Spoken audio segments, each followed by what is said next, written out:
9 აპრილის წამებულთა სულები დაგსკერიან ჩვენ. Konversațion națională.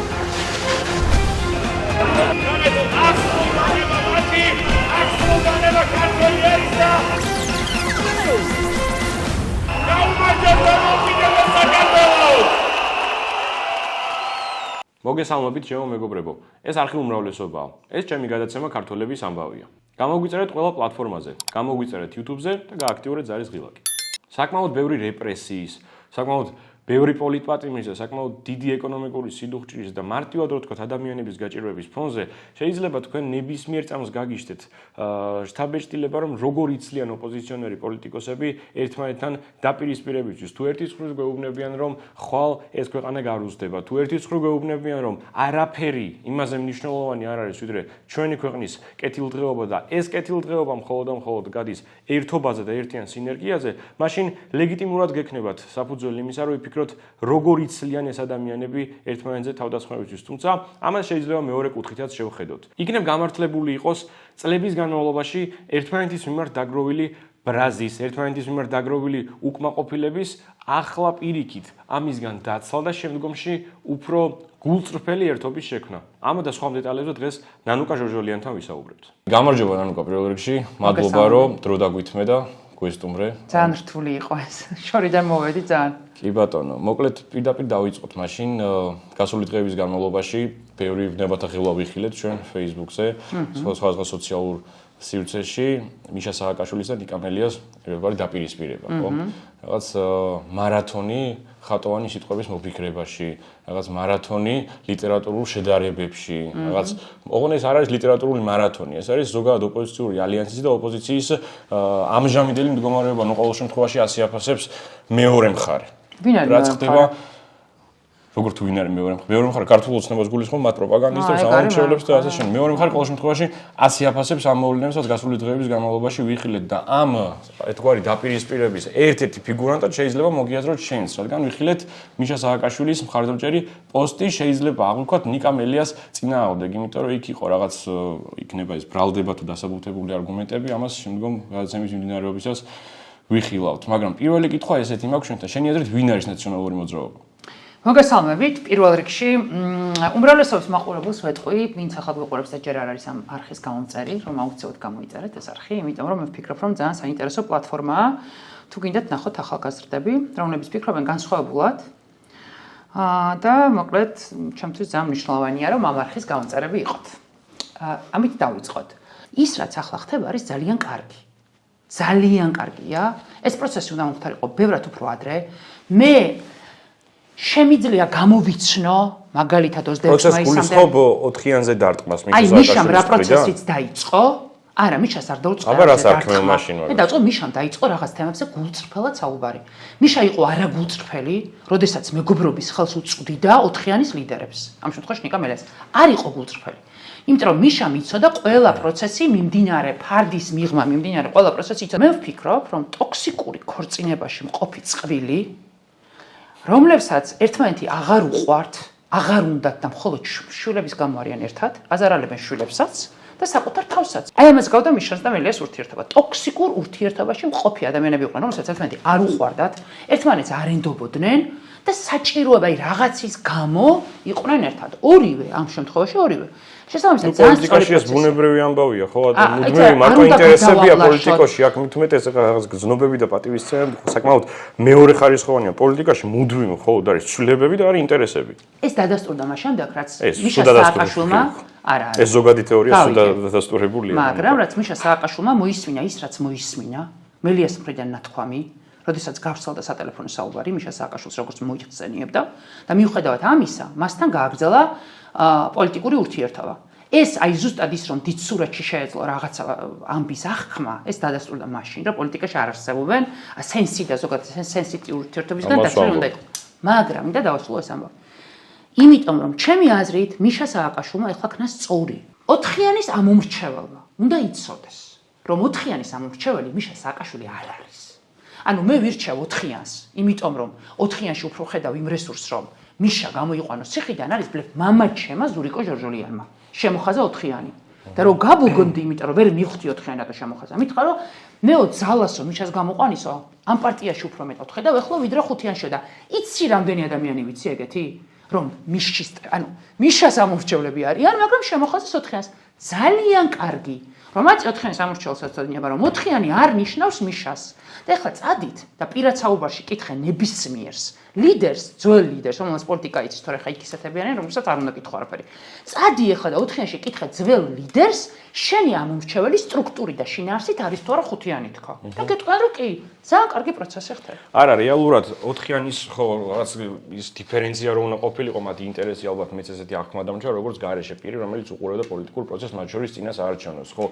ის რომ ნაციონალური მოძრაობა მიშა სააკაშვილი 5-იანი სხვა არის და ჩვენ სხვა ძალა ვართ, ესე პოზიციონირება საჯაროდ ხო ეს ბლეფი იყო თავიდან ყოფილი ნაციონალური მოძრაობის თავმჯდომარე ყოფილი არავინ არ ამბობდა მათ მიშა სხვა და ჩვენ ვართ სხვა. არა, ეს საჯაროდ ესე იყო მათ შორის, ნანუკა, როდესაც შიდა არჩევნები სანამ დასრულდებოდა, უბრალოდ და დასრულების შემდეგაც, ხო? ნიკა მელიას ერთადერთი დღის წესრიგი და ერთადერთი მესიჯბოქსი გახდათ ის, რომ მიშა სააკაშვილზე ელაპარაკა. აუგად ეს ესე იყო, რომ მიშა სააკაშვილი ხელს აფარებდა ჭtildeოვან მმართველობას პარტიაში. თავის დროს 2016 წელს მიშას პარტია რომ გაუწიეს, ესე რომ ევროპული საქართველოს გასვლას. ზუსტად. ერთის მხრივ გასაგები იყო ის, რომ წავიდნენ თავს პარტია შექმნეს. მართალია, რომ პარტიის ახევას გიგი წერეთელმა გადაარჩინა და სხვა გეგმა იყო და მე ჩავარდა, მაგრამ როგორ გადაარჩინა? რა საჭირო დროს რაღაცა მისი ხმა დააკლდათ რა. ჩემი აზრით მორალურად სწორად მოიქცა. იმიტომ რომ მორალურად ეგრეა სწორი. მაგრამ მეორეს მხრივ მე მართლა არ მესმის გულწრფელ, ამ ტიპებს რა ხდება? მიშა არ უნდათ და მიშას მართლობა არ უნდათ, მაგრამ მიშას ხმები უნდათ. არაფერში ეგ არ მოსულა, არც ადამიანობაში, არც პოლიტიკაში. არ გინდა მიშა, მე მართლა გულწრფელად მიშასთან ნიკა მელიასთან დაკავშირებით ნალაპარაკები არ ვარ, მაგრამ ნიკა მელიასთან ნალაპარაკები ვარ მიშასთან დაკავშირებით. ნიკა მელიას მიშა არ ევასება. ეს არის ძალიან სულგად ნათქვამი. ეს საჯაროდ ნაცნობია ყველა. ხო, ზუსტად, მაგრამ საჯაროდ კიდევ უფრო მეტი სიმკვეთე აქვს ამას და მე ვფიქრობ, რომ არის რაღაც ხაზები, რასაც ადამიანები არ ყვეთენ. მე შეიძლება დღეს პირობითად და მე დღესაც შევეცდები, კი რა, ძალიან შევეცდები, რომ მოზომილი ვიყო ნიკა მელიაზის, არის ივანიშვილის მართლა პირადი პატიმარი. და შესაბამისად შევეცდები, რომ მოზომილი ვიყო, მაგრამ არის რაღაც მომენტები, როდესაც ქცევის წესებს ადგენს მორალი. შენ რაც არ უნდა არ ფიქრობდე რომ მიშა სააკაშვილი არ უნდა ჩამოსულიყო. შენ რაც არ უნდა არ ფიქრობდე რომ მიშა სააკაშვილი არასწორ დროს ჩამოვიდა. როცა მიშა სააკაშვილი არის უკვე პატიმარი, აი ამის ჯინში ჩადგომა და სწორი ნაბიჯების არ გადადგმა პოლიტიკურად, მხოლოდ იმიტომ რომ შენ თვლიდი რომ არასწორ დროს ჩამოვიდა, არაფერში არ წერია, არაფერში არ წერია. ნანუკა, მათ შორის შენ დაიწყე ათვლა იქიდან რომ მიშამ ერთხელ ნახა რომ მელია ესე იქცეოდა, ერთხელ ნახა რომ ეგოცენტრული იყო, მეორედ, მესამედ და ბოლოს აღარ აპატია და ახლა დაიწყო ამაზე საჯარო. არა, ახლა აღარ აპატია კი არა. არა, როგორც დაარქვი. მიშა ფიქრობს რომ ცოტა დრო აქვს ახლა რა, 2028 წელი მოდის რა. გასაგებია. და არ არის 2024 წლის საკმაოდ დიდი მნიშვნელობის არჩევნები მოდიოდა. საკმაოდ დიდი მნიშვნელობის, ხო? გაჟღებული კამპანია ჰქონდა თითოეულ ოპოზიციურ პარტიას, მაგრამ მაშინ მიშამ თავი შეიკავა და ეს განცხადებები არ გააკეთა. მიუხედავად იმისა, რომ იყო თავდასხმები მეორე მხრიდან, მიშა სააკაშვილს არ გაუკეთებია მის საპირისპირო განცხადება, მეტიც საერთო სიაზე იყო იქ საუბარი და ყველაფერს თმობდა, ეხლა მე არავის ადვოკატად არ გამოვდგები, მაგრამ რეალურად 5-იანი იქ ყველაფერს თმობდა, იყოს გაქრეს წითელი, გაქრეს 5-იანი, გაქრეს მიშა სააკაშვილი არ იყოს number 1, მაგრამ იყოს საერთო სია. ეს გვახსოვს ყველას, მაგრამ მე გეუბნები ეგეთ რაღაცას. თუ არ ვცდები 2017-16 წელი იყო, ნიკა მელი ამას საჯაროდ აფიქსირებდა მაშინაც. აი მოგასმენებ ამ ვიდეოს. არაფერი ისე არ აღდებს ჩვენს ამორჩეველს ფრუსტრაციაში და არაფერი ისე არ იწევს იმედგაცრუებას, როგორც გუნდზე ჯიგისება, რომ ეხა მოვიდა დედას გიტირებ და არ მოდიხარ. ერთის ხო ნიკა მელია საუბრობდა აქ, რომ როდესაც ესეთი ისხარო, მოკლედო ლიდერიო, ლაპარაკობო, რომ აი ჩამოვალ და მე ბიძინა ივანიშვილს დავამხობ და ამას უზა და იმას უზა, მე არ მოდიხარო, ეს იწევს ნიჰილიზმსო. გავიდა დრო, მიშა ჩამოვიდა მოკლედ, ხო? ამ დაპირებების მერე ჩამოვიდა საქართველოში, ჩაჯდა ციხეში, მაგრამ ახლა რიტორიკა შეიცვალა. რადიკალურად შეიცვალა. ნიკა მელიას რიტორიკა. მიშა ჩამოვიდა არასწორ დროს. მე მაინტერესებს ფორმა. როგორც მიშა სააკაშვილი ჩამოვიდა საქართველოში, შენთვის იყო შეცდომა თუ უბრალოდ ვიღაცამ გაუჩალიჩა? ხახნა. ჩვენ რაზე ვსაუბრობთ, კონტეინერის მანქანის უნდა მდარიყო თუ მანქანით უნდა ჩამოსულიყო? ასე, ნუ ამბობ, ნანუ, ამას ძალიან დიდი მნიშვნელობა აქვს. ქვეყნის მესამე პრეზიდენტი, რომელსაც ელექტორალური ძალიან დიდი მხარდაჭერა აქვს საქართველოში, ხალხი ეუბნებოდა მიშა სააკაშვილს. მიშა ჩამოდი და გვიშველე. მიშა ჩამოვიდა და ხალხო მიშველეთო. აი ეს სურათი დადგა შემდგომ. როგორ არა აქვს მნიშვნელობა. რას ქონდა რა ფორმით შემოვიდოდა? ცხენით ჩამოვიდოდა, გემით შემოვიდოდა. ხბელას ქონდა აღქმა. გადმოცემავდა ზღვას, თუ აი რას ქონდა მნიშვნელობა? ნახე, აი რა კარგად ჭრილზე დარწმუნებული ვარ ხუთიანი სამომრჩეველი, ვინც ვისმოს და გვიყურებს. ზღვაც კონტეინერამდე რო იცოდე. ხო, ნუ ეს გასაგებია, მაგრამ ხო, ნუ არაჟნებით შემოსვლა ბევრი ერთი წუთით. ბევრი, მათ შორის მისი ამომრჩევლისთვის თითქოს ცოტა ისეთი ამბავია. მე ვარ მისი ამომრჩეველი და არაფერი ამბავი არ იყო. ესე ფიქრობ, შენ მისი ამომრჩეველი ხარ, რომელიც საჯაროდ მიშას 2023 წელს უწერდა შიდარაშენობის მე, რომ ამის გამო ხმას აღარ მოგცემ ნიკამელია, რომ არ შეიძლება. კარგია რომ გაგახსენდა, ნახე, მათ მინდა და მისვლა. მიუხედავად იმისა, რომ ნიკამელიას არასოდეს არ ვეთანხმებოდი, პირადი კონფლიქტები ჰქონდა, ანუ ვჩხუბობდით მიშას თემაზე, ვფიქრობდი რომ არასწორად ექცეოდა მას როგორც ადამიანს, როდესაც ზურგს უკან მას ლანცყავდა და თან მის პარტიას იყენებდა. ხო, ეს პარტია არის მიშა. და ეხა არ ვიცით, ვის მოსწონს და ვის არ მოსწონს. მიუხედავად მაგისა, მე ყო ადამიანური ობიექტურობა მართლა და ჩავთვალე, რომ ისინი ძალიან ცუდად მოექცნენ ნიკამელიას რა ფორმითაც გააგდეს პარტიიდან. რა ფორმით გააგდეს? ძალიან ცუდი ფორმა იყო. აი რაღაცა იქ შეკო. ნაციონალური მოძრაობა თავის მხრივ რევოლუციური პარტია და ზუსტად იგივე სცენარით წავიდა ნიკამელია მაგ პარტიიდან 2023 წელს. რატო ეთქვათ, რომ წადიო? დალაპარაკებდა. ანა იმიტომ რომ ნიკამელია მაგ პარტიიდან არ უნდა წასულიყო, უნდა წასულიყო, მაგრამ მაგ ფორმით არ უნდა წასულიყო, როგორც გაუშვეს. და ჩემთვის ხაბე არ გამოიყურებოდა მიმზიდველად და რავი, თინა ბოკუჩავაზე ხო არ თქვი შემდეგ მოგვიანებით თინა ბოკუჩავა რო გახდა ლიდერი. ეხლა მიშა ამას ნობისმში ჩამითვლის. და ნუ ეს მიმზიდველობა შენთვის რითი განისაზღვრება? ანუ ბევრი ფაქტორი და ხაბე პატიმარია და ამ თემაზე არ მოლაპარაკო. რა თქმა უნდა, არა ვიზუალით. კარგი, მაშინ მე ესეთი კითხვა მაქვს შენთან. შენი აზრით, ნუ ითვლები მიშას საკმაოდ ახლო გარემოცვის წევრად, ხო, მოკლედ მეგობრები ხართ. კი. მაინტერესებს რა უნდა მიშა სააკაშვილს? 2012 წლიდან დღემდე, ეხლა გავიგე რომ ამის dark side და ცუდი მხარე ის არის რომ ამას ძალიან ხშირად საკუთარი თავის გასამყარებლად და პოზიციების გასამყარებლად იყენებდა ქართული ოცნება, მაგრამ რომელმა შექმნა ისეთი ძლიერი ველი, ერთმა სუბიექტმა, პოლიტიკური ძლიერი ველი, როგორც სააკაშვილმა შექმნა, გინდა ციხიდან, გინდა უკრაინიდან, ანუ ნებისმიერ შემთხვევაში ძლიერი ფაქტორი ამ ქვეყანაში საპირწონე არის ორი ადამიანი. ბიძინა ივანიშვილი და მიშა სააკაშვილი. შენ თუ მე დამისახელებ, რომ რომელიმე სხვა პოლიტიკოს აქვს იგივე წონა, იგივე მასშტაბი, იგივე გავლენა. მე შეიძლება მსგავსი და იგივე წონა და გავლენა ვერ გითხრა, მაგრამ რა ვიცი, არანაკლებ დიდი მნიშვნელობის არის ის შუახმები, რომლებზეც რა ვიცი, სხვა პარტიები ნადირობენ. ძალიან დიდი მნიშვნელობის. რატო ვერ დაეპატრონა, ვერც ლელო, ვერც გახარია ამ შუახმას. გამიგე ეს შუახმები რატო არასოდეს არ სადაც. შენ ხო არ გამორიცხავ, რომ საქართველოში არსებობს რაღაც ელექტორალური რაღაც ძალიან დიდი რომელიც მიშა სააკაშვილს მას არ მისცემს. არ მისცემს არის ბიძინა ივანიშვილი. აბსოლუტურად გეთანხმები. და მე ძალიან ჩხუბური და ნორმალური პროცესია. მე საერთოდ არ ვფიქრობ, რომ საქართველოს ორად არის გაყოფილი. მე გელაპარაკები პოლიტიკურ ველზე, მე გელაპარაკები რომელმა პოლიტიკურმა ლიდერმა მოახერხა. თორე ეს არ შეთვის ბიძინა ივანიშვილი პოლიტიკური ლიდერია? აბა რა არის? შენ ახლა მეუბნები რომ ოლიგარქია პოლიტიკურ ამიწყნის და ამდენი წლის განმავლობაში პოლიტიკური ლიდერი ჩემს სხვა ხმა ლიდერი შეიძლება ხო ავი თუ კარგი საზოგადოების შეფასებით მიშა სააკაშვილი პოლიტიკური ლიდერია თუმცა მე კითხვა სხვა რამე დაგვიში რა როლს ხედავს შენი აზრით მიშა სააკაშვილი საომალოდ აი მთავრობის ცვლილების პირობებში შენი აზრით ლუკა არ მისაუბრი ამ თემაზე ობიექტურად მაგრამ ის რომ არ გადის ქართული პოლიტიკიდან ფაქტია ის რომ მიშა ფაქტორად რჩება ეგეც ფაქტია ისიც ფაქტია რომ მან არაერთხელ გააკეთა განცხადება რომ მე ვარ უკრაინელი პოლიტიკოსი მომიყვანეთ ჯიმანის სასამართლო პროცესზე მე ვარ უკრაინელი. შენი აზრით ეს განცხადებები, ანუ მათ შორის მისი ამომრჩევლისთვის რაღაცა სასიამოვნო მოსასმენია? არა, არ არის სასიამოვნო მოსასმენი. რა თქმა უნდა, არ არის სასიამოვნო. გასათვალისწინებელია კონტექსტი. კონტექსტი მაგ პროცესებში. რა კონტექსტი შეიძლება და რა ჭრილში დავინახო, რომ ჩემი პრეზიდენტი, მესამე პრეზიდენტი, რომელსაც პრეტენზია უნდა კონდეს და ეჭვი აქვს როგორც მას ისევე მის ამომრჩეველს რომ უნდა იყოს ეროვნული ბრძოლა, ხო? უნდა იყოს ქართული ბრძოლა და მეორე წამს მეუბნება მათ შორის მაშინ როცა აქ ჩამოვიდა რომ მე პოლიტიკიდან გავდივარ, ციხეში ზის ამ დროს და მე ვარ უკრაინელი პოლიტიკოსი. ამ ქმედებას როგორ აფასებ?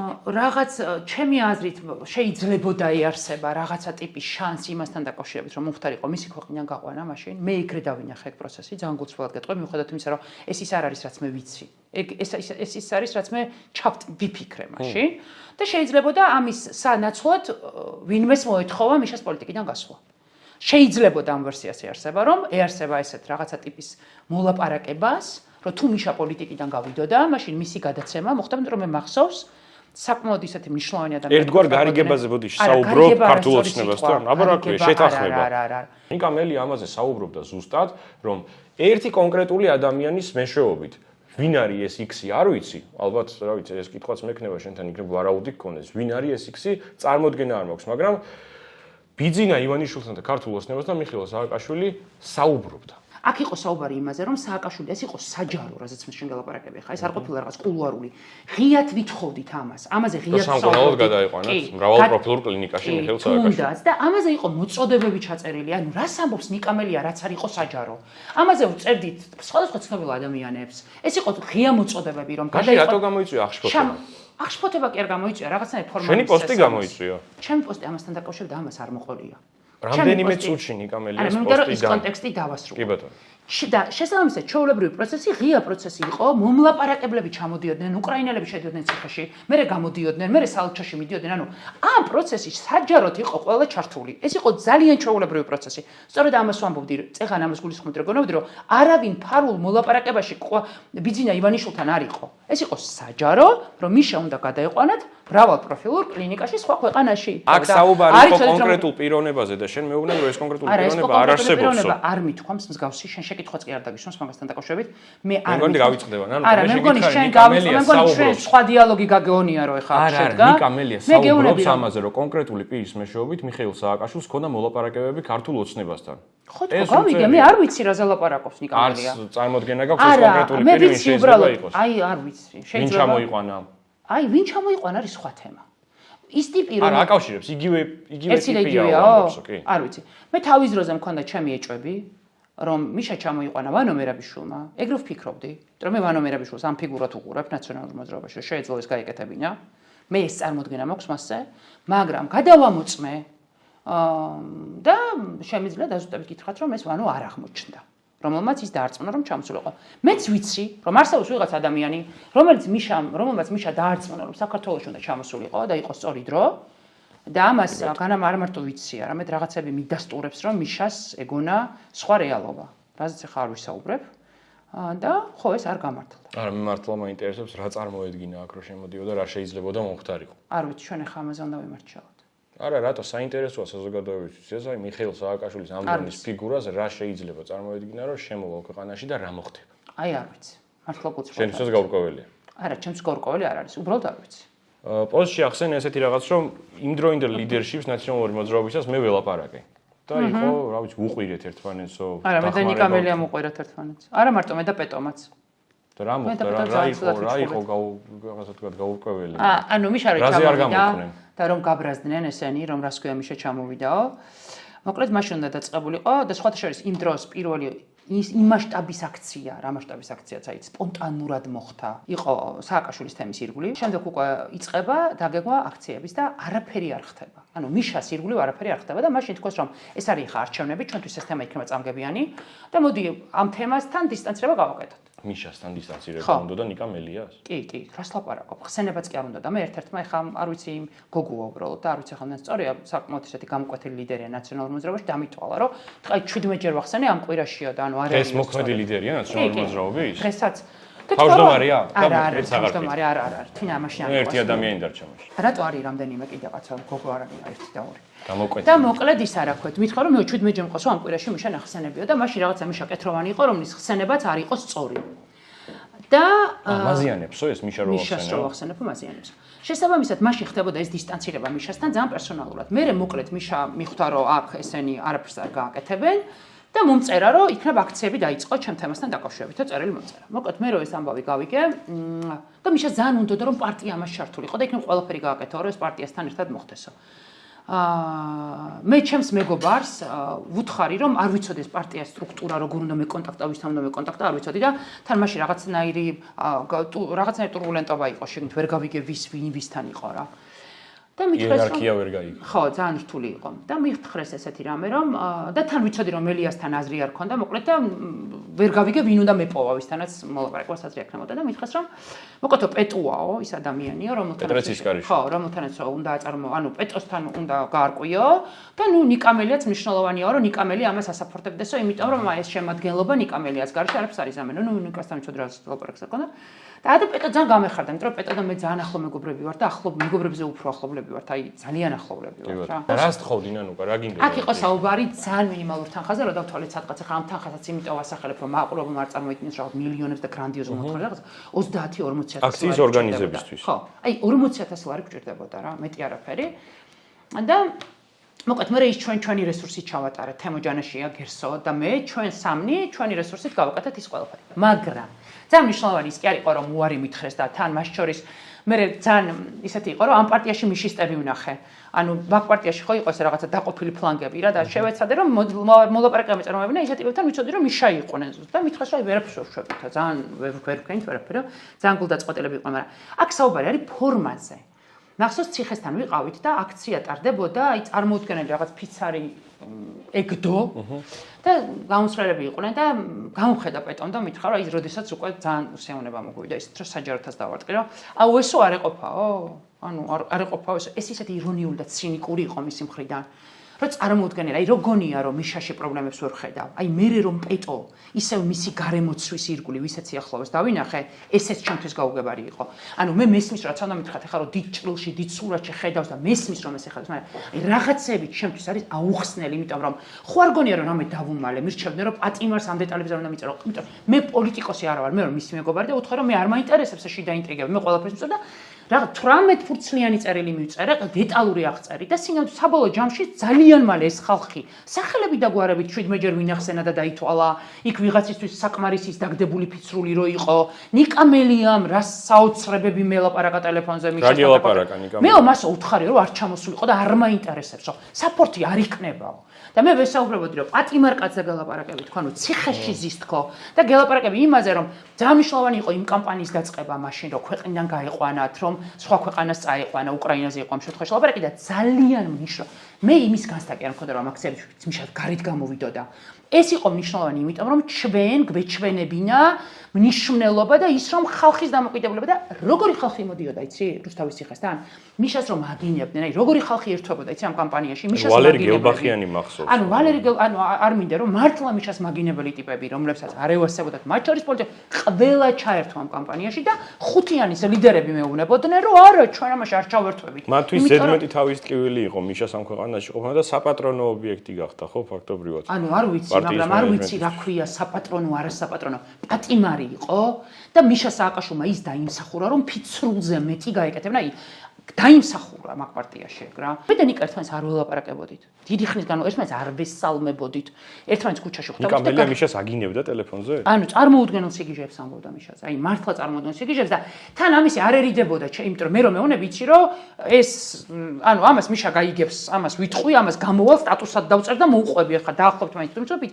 არ იყო ანუ ზურგს უკან კი არ ამბობდა ამის თქმით, ანუ ზურგს უკან კი არ ყვებოდა. არა, ეს ნიშნავს იმას რომ მიშას პირში ეუბნებოდა ამას, მე რომ მეუნებოდა და შესაბამისად ამიტომაც ვამბობ რომ ეს პროცესი რაც ახლა ხდება არის სწორი პროცესი და ძალიან კარგი პროცესი აქამდე უნდა მომხდარიყო რა და სადამდე მიიყვანს ეს პროცესი მათ შორის აი მიხეილ სააკაშვილს ფიქრობ რომ ის ნაციონალური მოძრაობის ხარდაჭერები რომლებიც მელიამ წაიყვანა ამ პარტიიდან შიდა არჩევნების შემდეგ და 4-იანზე გადაიყვანა ფიქრობ რომ ეს უნდა დაუბრუნდეს ხალხი მინდა გითხრათ და წაიყვანა მანდაც არასწორად მართეს პოლიტიკა მიშა სააკაშვილმა ეგ საქმე შიგნით აკეთებინა ისეთ ადამიანებს, რომლებმაც დაუშვეს იმაზე მეტი შეცდომა, ვიდრე გააკეთეს, ანუ მოკლედ ის ადამიანები, რომლებიც მე რატო ვიყავ მაშინ გაბრაზებული მეორე მხარეზე, ტიპებისა ოდიოზური სახელები და გვარებს უნდა დავაკონკრეტო, რომ ვინმე კიდევ სხვაზე არ იფიქროს. აი მაგალითად, ვანო მერაბიშვილის ხელწერა არის ყოველთვის ერთ და იგივე რა. რომელიც ფიქრობს ლოკალურად საქმის გაკეთებაზე, მაგრამ იმას უკვე რა მოყვება არის, მაგალითად, აი როგორ შეიძლება ისე მოიქცე, რომ დარეჯან სხვიტარიამ, ნიკა მელიას და მიშა სააკაშვილს შორის ნიკა მელია აირჩიოს. ანუ ეს ხო არაბუნებრივი პროცესი. ის ვინც აწარმოებდა მაშინ ამ პროცესებს, ვინც მაშინ მიშა სააკაშვილს წარმოადგენდა პარტიაში. იყო არასწორი მეთოდები, იყო არასწორი გზა არჩეული. ისეთი მიშას ტიპები გახდა, აი როგორ შეიძლებოდა რომ ბოცო გამხდარიყო ნიკა მელიას მხარე, აკომინაშვილი, როგორ შეიძლებოდა რომ ნიკა მელიას მხარე გამხდარიყო. ოღონდ ჩემი აზრით ეს იმიტომ მოხდა რომ მეორე მხარე ისეც უდათ ექცეოდა და მეორე მხარეს ისეთი ადამიანები იდგნენ რომ ანუ სკოქსა რო არ გაქვს. ერთი წამი. მიშას ბრალეულობას ვერ ხედავ ამაში? ჩემი აზრით ისე უნდოდა მიშას იმ კონკრეტულ შემთხვევაში იმ პრობლემის მოგვარება რაც მისთვის მნიშვნელოვანი იყო რომ ეს როგორ მოხდა, შემდეგ უკვე ამის დეტალებში არ ჩავიდა. ამიტომ კიდევ ერთხელ მინდა გარკვევით თქვა, არ ვიცი სწორად თქვი თუ არა და ჩამოვაყალიბე თუ არა. ის ხალხი ნაწილი რა თქმა უნდა მელიას ფაქტორი იყო, მე ამას არ უარყოფ, იმიტომ რომ რაც ვეთანხმები არ ვეთანხმები მიშასთან მუშაობს, არ მუშაობს, ნიკამელია არის საყვალპურო ველის პოლიტიკოსი და მე მიშა სააკაშვილის და ნიკამელიას გარდა, ოღონდ ამათ ერთმანეთს არ უადარებ, ესენი ერთ ლიგაში არ თამაშობენ, სხვადასხვა მასშტაბის, სხვადასხვა შესაძლებლობებს, ეს არის ორი ადამიანი, ჩემთვის არც ერთ სხვა პოლიტიკოს ველზე ადამიანთან, გლეხთან, ექიმთან, ყველასთან ასე საუბარი, ასე მუშაობა არ შეუძლია. შესაბამისად მე ამას ვაფასებ და ვხედავ, ამიტომ ამით იმის თქმით, რომ რა თქმა უნდა ნიკამელიამ თავის ხალხიც წაიყვანა, ვინც ჯერ ბევრი არ ვიცი ნიკამელი ამდენი წლის განმავლობაში სტრუქტურა შექმნა, იმუშავა, მაგრამ ძირითადი ნაწილი და ადამიანების სახელები და გვარებით წეგან გითხარი ბოცო აყო, წარმოუდგენელი აყო და ბოცო მიშასგან გაიწიონ, თუ იქით რაღაც ისეთი არ ხდება, რომ მათთვის უბრალოდ აუტანელია იქ გაჩერება. შესაბამისად მე მგონია რომ პროცესები მაშინ იმდენად არასწორად წარიმართა, იმდენად არასწორი ადამიანებისგან, რომ ძალიან ბევრი იძულებული აღმოჩნდა ცუდ და უარეს შორის ცუდი აირჩიეს. და ამიტომაც მოხდა ნიკამელიას გუნდში. ეგ არის. ანუ 2016 წელი გავიხსენოთ მაშინ, ხო? მაშინ მიშა თავისუფლებაზე იყო. და ალბათ ხო, შეუულებრივად შეიძლებოდა ერთი ქოლით რაღაც გადაწყვეტილი იყო და ეჭვმა გვს ასეც იყო ნებისმიერ კონკრეტულ თემაზე შიგნით პარტიაში. ამ დროსაც კი მიშა სააკაშვილს გამოიყო თითქმის თამამად შემიძლია თქვა ინტელექტუალური რესურსი გამოიყო პარტიიდან. 10% წაართვა ნაციონალურ მოძრაობას ევროპულმა საქართველოს. და მე გამახსენებ ბოლოს რამდენი ქონდათ? არა, მაგას რა. არა, ძალიან დიდი მნიშვნელობა. შეიძლება 4-იანმა 2028-ში 2% აიღოს. ერთი წამი, ძალიან დიდი მნიშვნელობა. შემახსენეთ რამდენ პროცენტზე დავიდნენ. რომელ წელზე ამბობ? აი, ევროპული საქართველოს სად არის დღეს? ბოლოს 2%-ზე დავიდა, არც კი. ძალიან კარგი. და შემდეგ ისინიც და დაიშალა. რა, ეს პასუხია? ანუ, კი, პასუხია. მე გეკითხები შემდეგ რაღაცას. მიშა სააკაშვილის ბრალეულობა, კონკრეტულად მიშა სააკაშვილის ის ბრალეულობა, რომ მიშა იქცეოდა თვითონ აქ არაპრაგმატულად და არა ის მხოლოდ რომ მიშამ არასწორი ხალხი არჩია. მე შენ ამბობ რომ მიშამ არასწორი ხალხი არჩია, რომელიც მას წარმოადგენდა. არა, ლუკა, მე გითხარი, რომ მიშამ არასწორი ხალხი არჩია პროცესების სამართავად. არასწორი ფორმა არჩია, მაგრამ აბსოლუტურად სხვა რამე იყო, კაცო. ის იყო სხვა რამე, ის იყო ამბიციური ადამიანების ნაწილი. შემოგვიყვანილი ადამიანების ნაწილი, ხო? იცი, ნაწყენი ადამიანების კი არა, იცი ღარაც გითხარი. ყველაზე უცნაური არის, რომ მიშას პარტიაში აუცილებლად მოიძებნება ძლიერი რგოლი და ნიკამელია იყო ძლიერი რგოლი და ვინც 2016 წელს დაამხო მიშა თავის პარტია, არა, უბრალოდ ვერ გაუკეთეს ეს და მე ცალკე წავიდე, იყვნენ ძლიერი რგოლი. მოიძებნებიან ყოველთვის ადამიანები, თქვა მე დავიწყე საუბარი, რომლებიც ამბობენ, რომ ჩვენ მიშა არ გვინდა, არ გვევასება, სადღაც გაიწიოს, მაგრამ მიშა გვჭირდება ხმებისთვის. ანუ ყოველთვის თამაშის წესს ეგრე უდგენდნენ. მიშა ამბობდა, რომ ეხა ამის დრო არ არის, ამის გარკვევა არ არის, დიცურათში პროცესებს ხედავდა. ჩემი აზრით სწორი იყო ეს. რა? არ არის ამის დრო მით უმეტეს ახლა, ხო, კრიტიკულ სიტუაციაში ვარ და შენ როცა იძახი, აი ამაში ვერ დაგეთანხმები. როცა იძახი, რომ აი ძლივს მიხეილ სააკაშვილმა ეს გადაწყვიტა, რომ სწორი პროცესები აწარმოოს და აგერ 4-იანს დაარტყას და უთხრას, რომ ხალხო, ეგ არ ვარ მე სწორია. ძალიან სწორია, რაც ნებისმიერი სიტუაციური ალიანსი იქნება, ეს ერთობა იქნება თუ მიუხედავად რაღაცა განსხვავებული სიმპათიებისა, ანტიპათიებისა, მიუხედავად იმისა, შეგო მოგწონს თუ არ მოგწონს, მიუხედავად ამისა, მე მგონია, რომ ამაზე დიდ რაღაცას ვებრძვით ჩვენ. არა. ამაზე დიდ ბოროტებას ვებრძვით. არა, ჩვენ ახლა სადღეგრძელოს ვსაუბრობთ. ახლა ჩემს დასკვნას ეძახი სადღეგრძელოთ 2012 წელს მითხარით სრულება როგორ მოხდა? მითხარი 2012 წელს სრულება როგორ მოხდა? ახლა მე შენ გეტყვი როგორ მოხდა 2012 წელს.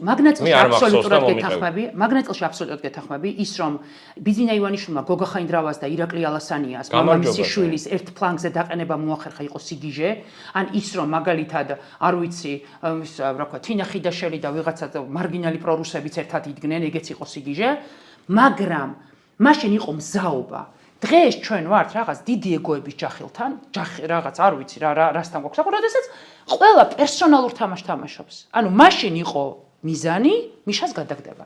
ეხლა გარკვეულ სუბიექტებს აქვთ მიზანი საკუთარი თავი, რომ ვიღაცას მთავარი ოპოზიციური პარტია ერქვას, რომ ვიღაცამ იქ დაამტკიცოს, რომ პარტიიდან ხალხი წაიყვანა. გასაგებია, რომ გვარამია მელიას კოალიციაზე ამბობ მთავარი ოპოზიციური პარტიის პრეტენზიაზე, მაგრამ მე შემდეგ რაღაცას ვამბობ და მართლა ერთ და იგივეს ვამბობ, რომ ნებისმიერი განურჩევლად აქ არ არის მიშაზე მხოლოდ საუბარი, განურჩევლად თითოეულ ოპოზიციონერს მე მგონია გულწრფელად, რა ვიცი, უბრალოდ ჩემი აზრია, რომ უნდა ქონდეს პრეტენზია, რომ ხელისუფლების შეცვლის შემდგომ ეს კოალიციური მმართველობა ხო ამას მოიაზრებს. მერე ესეთი პროცესები ძალიან ჯანსაღი და ძალიან კარგია. არა, მანამდეა ჯანსაღი. მანამდე ვერ გავალთ ფონს. 2012 წელს ბიძინა ივანიშვილმა რაც გააკეთა იყო ის, რომ წითლები გაალურჯა ნანო. ეს უნდა მოხდეს ბუნებრივად. ჩემი აზრით. ოღონდ როგორ იმით კი არ გაალურჯა, რომ ბიძინა ივანიშვილს ბევრი ფული ჰქონდა. ეს იყო რა თქმა უნდა ფაქტორი, მაგრამ ისეთი ხალხი დააყენა ერთმანეთის გვერდ, რომ მოსახლეობამ დაინახა ეს სინერგია და ეს სინერგია ვერ შეძლო ოპოზიციამ ვერც ერთ ჯერზე.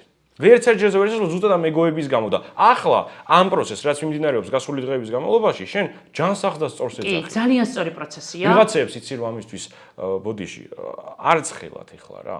მართლა ფიზიკური განადგურების წინაშე დგას ძალიან ბევრი მოქალაქე.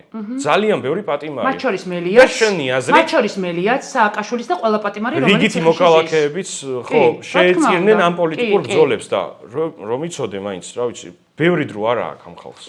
ამ ქვეყანას მით უმეტეს არა აქვს ბევრი დრო. მე ასე მგონია. ბევრი დრო რომ არ აქვს, შეიძლება მეც და აი დავასრულებ ასე და მე მოგისმენ. ხო, მით უმეტეს ასეთი პოლიტიკური გათვლების, რომელიც ან გაამართლებს და ან არა, ხო, ამის დრო ამ ხალხს და საქართველოს მოსახლეობას ამის სრული მგონია რომ ნამდვილად არ აქვს და მით უმეტეს თუ საუბრობთ რომ ქართული ოსნების მომხრეები ღირს ლაპარაკად და თუ საუბრობთ იმას რომ მათ გარეშე გამარჯვებას ვერ მოვიპოვებთ და ეს ხმები, ყოფილი ხუთიანის ხმები დაშლილი, რა თქმა უნდა, არ ყოფნის ოცნებაზე გასამარჯვებლად, მაშინ მსგავსი ტიპის ქმედებები ამ ხალხს უფრო განიზიდავს ნანო. გავიგე. შეიძლება ახლა მე ვთქვა ჩემი და ამას სწორს ეძახი უბრალოდ, ხო, ამაში მე მგონია რომ ეს არის ძალიან სწორი პროცესი.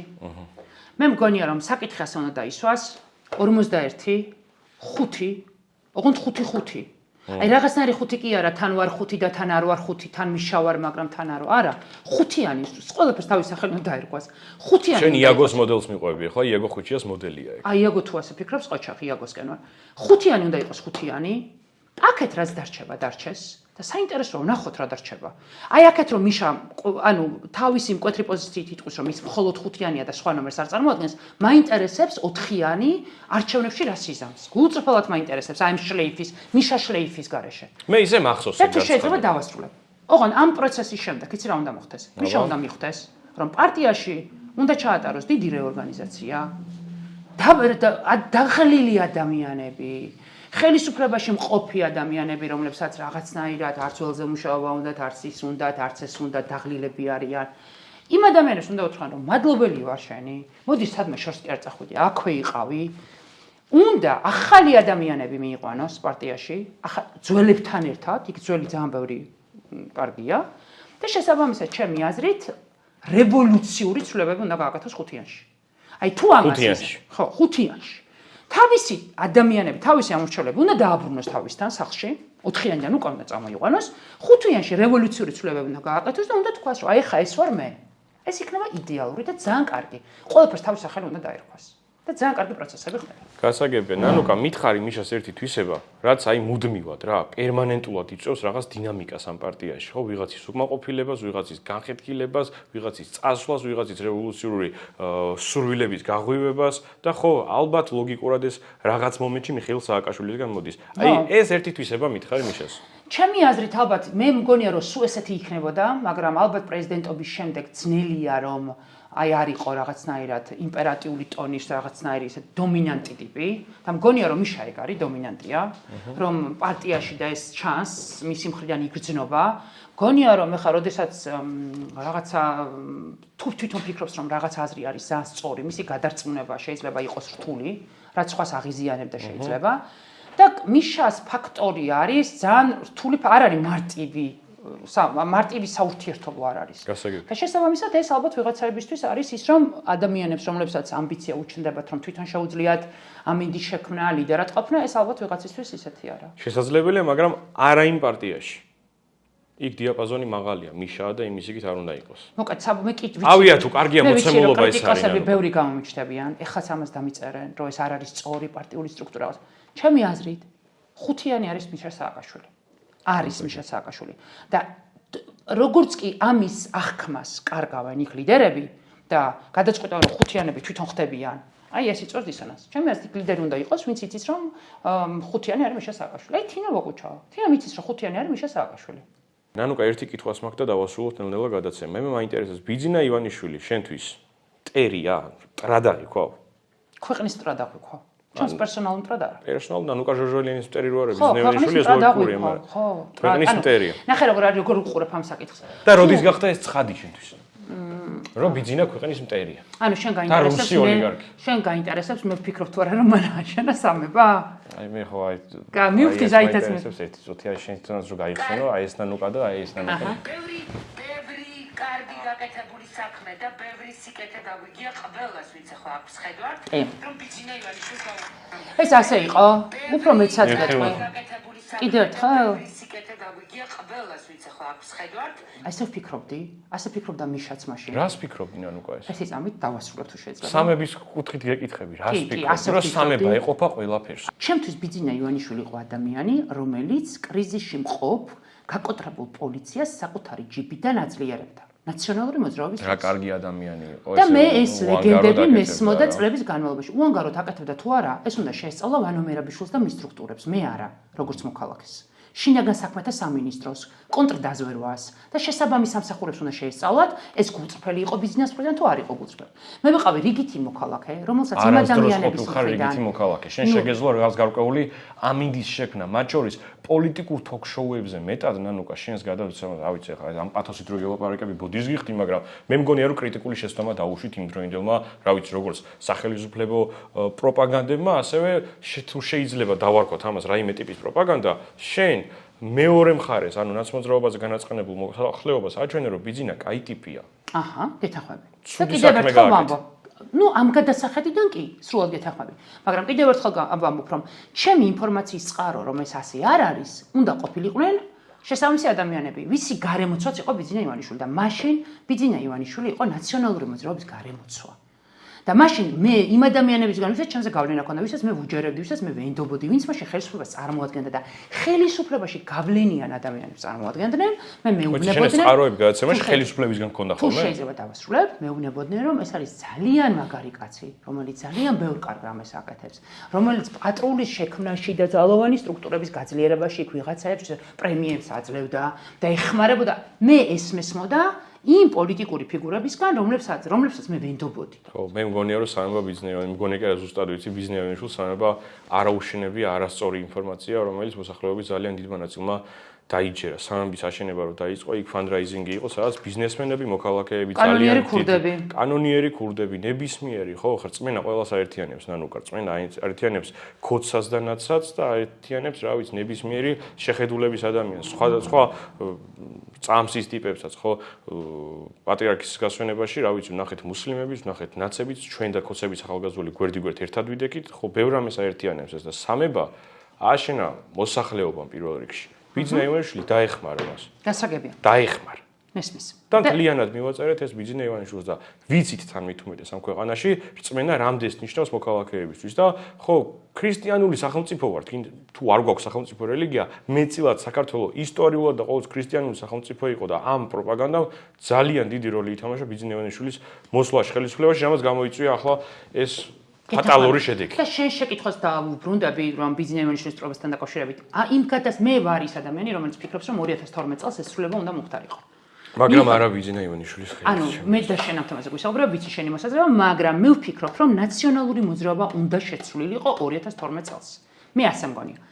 და იმ გადასახედიდან, როდესაც დღეს შენ ხედავ, რომ რაღაცა შეიქმნა მონსტრი ადამიანებისგან, რაღაცა მონსტრი სისტემა, რომელიც არჩევნებით არ წავა არასდროს ამ ქვეყნიდან, არასდროს 100%. არასდროს არ წავა არჩევნებით ამ ქვეყნიდან. შესაბამისად ამ გადასახედიდან ხომ მტერია. მადლობა სტუმრობისთვის. გაოფიციალურად დამშვიდობა. მე სულ შვები ხო? რა შვები? ეგ მე მოждები, ანუ გავიდეს.